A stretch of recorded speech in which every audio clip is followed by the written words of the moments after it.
Good morning, everyone. I am Teacher Cha and I am here to present to you my best practice.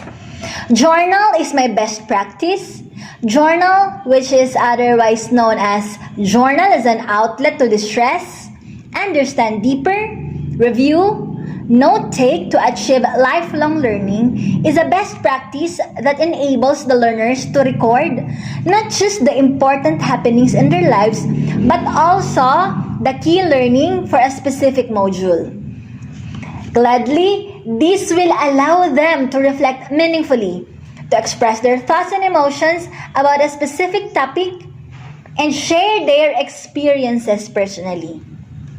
In addition, it will be an integration to other subjects, like enhancing the learner's vocabulary and writing skills. Eventually, it will give them something to look back and review on, allowing a more meaningful learning to happen. Okay, why journal? Pandemic has brought so much stress worldwide. So from the medical people down to our learners. And coping seems to be a challenge. So in order for us to adjust to the so-called new normal, we have to adapt. Adapt in a way that we could distress. We need to find an escape or an outlet for us to be able to release our thoughts. And a study shows that writing can help you to reduce stress, solve problems more effectively, gain control of your emotions, and improve your mental health. I have come up with the thought of having a journal as part of my learning process of my learners.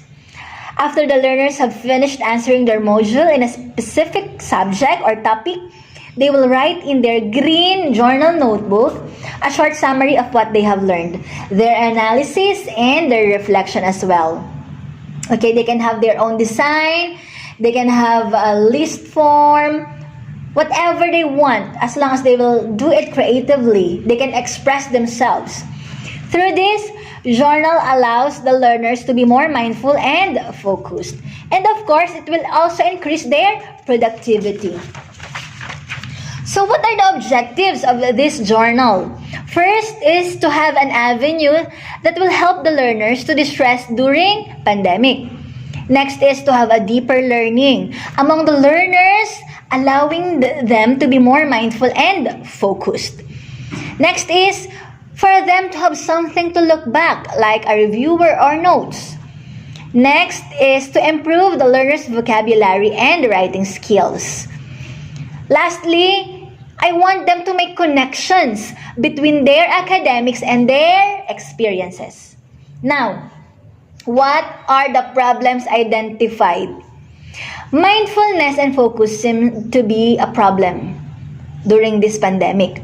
Learners tend to forget the basics in writing, so even spelling, grammar, capitalizations, and even margins. Learners are much likely to depend on the technology. Now, let me show you the highlights. One of the highlights of the best practice is the creativeness of the learner's output while they write their journal. It highlights not only their intrapersonal intelligence, but also the so-called spatial intelligence. So we are giving impact to the other intelligence they have. So it's not just more on their mathematical knowledge, their linguistic knowledge, but also their intrapersonal and their creativeness as well. Gladly, it can be visibly be reflected. Now, what are the impacts and the effects to clientele? The effects of the best practice are seemingly brilliant. It can be reflected from the journal alone. So, learnings are displayed, creativity are shown, connections are drawn. There is a significant effect to them as they express their thoughts and emotions meaningfully.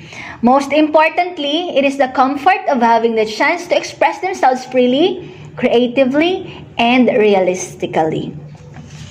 So that's all for my journal. Journal is an outlet to distress, understand deeper, review, note take to achieve lifelong learning.